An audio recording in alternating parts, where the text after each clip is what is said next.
I have a story about how a LinkedIn post nearly derailed Lisa's business.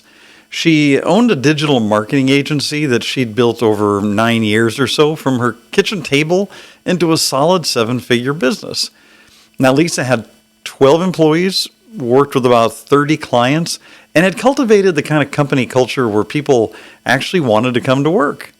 Her clients stayed with her for years, her team had low turnover, and she was making good money while maintaining a pretty reasonable work-life balance. Now, most people would agree that Lisa was succeeding. But one afternoon, she was looking at LinkedIn during lunch when she saw a post that stopped her scroll. Mike, a guy who started his marketing agency around the same time she did, was announcing that he had just landed a $2 million contract with a Fortune 500 company.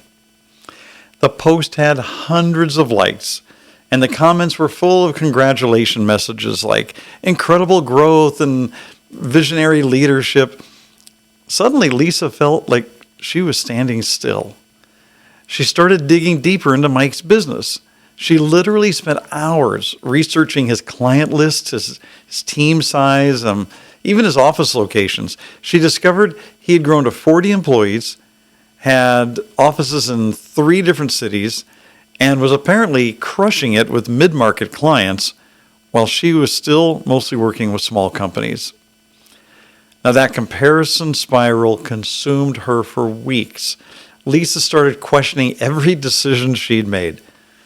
Maybe she'd been too conservative, too focused on work-life balance, maybe too content with steady growth instead of pushing for explosive expansion. So she decided to change course. Lisa began pursuing bigger clients, even ones way outside her expertise. She hired 6 new employees in 2 months to look more impressive. She even moved into a flashier office space that cost twice as much as her previous location. She started saying yes to projects that stretched her team thin just to boost the revenue numbers. Now, the results were predictable and pretty painful.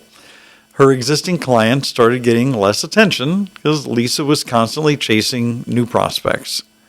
And her team felt overwhelmed and began making mistakes on accounts they used to handle flawlessly. Her company culture, which had been built on stability and excellence, it just became like chaotic and stressful.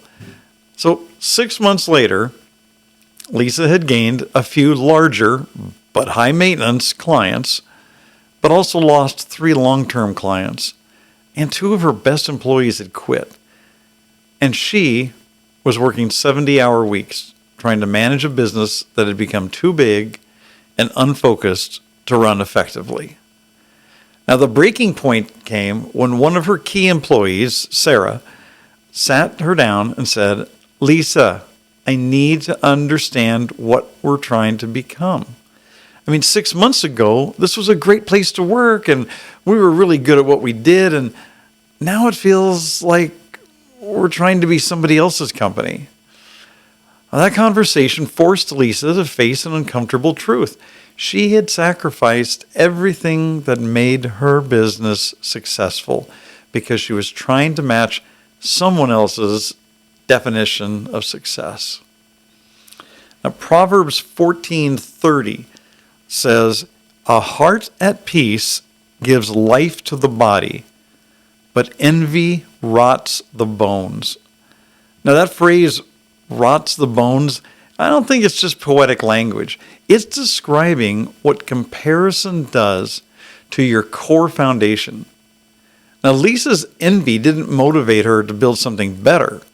It corrupted her judgment and caused her to abandon the very principles that had made her successful. And notice the contrast. A heart at peace gives life. It's generative, it's creative, it's life-giving. But envy doesn't just make you feel bad, it destroys. It leads to resentment, restlessness, foolish decisions. So here's what Lisa learned the hard way. Someone else's success isn't evidence of your failure. I mean, their path isn't your path, and their timeline isn't your timeline. Because when you start measuring your progress by somebody else's highlight reel, you stop making decisions based on your actual calling and circumstances. So, what do you do with Lisa's story in this proverb? I'd say first, identify your comparison triggers. Is it LinkedIn posts, industry conferences, competitor announcements? Know what throws you off balance and have a plan for how you'll respond when it happens, because it will happen. And second, don't measure the gap, measure the gain. I mean, resist the temptation to compare yourself to others. Instead, measure yourself against where you used to be. Look back, celebrate your growth, even if it isn't as big as somebody else's. And third, practice gratitude as a discipline. When envy starts rotting your perspective, intentionally list what's working in your business right now. I mean, Lisa had low turnover, loyal clients, a work-life balance. Those are victories, even if they don't make for flashy social media posts. Comparison is one of the most destructive forces in leadership because it convinces you that your steady progress isn't enough.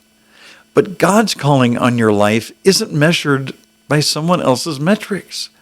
Now, if this episode hit home, share it with another leader who needs permission to stay in their own lane. Remember, wise leaders don't win by racing others.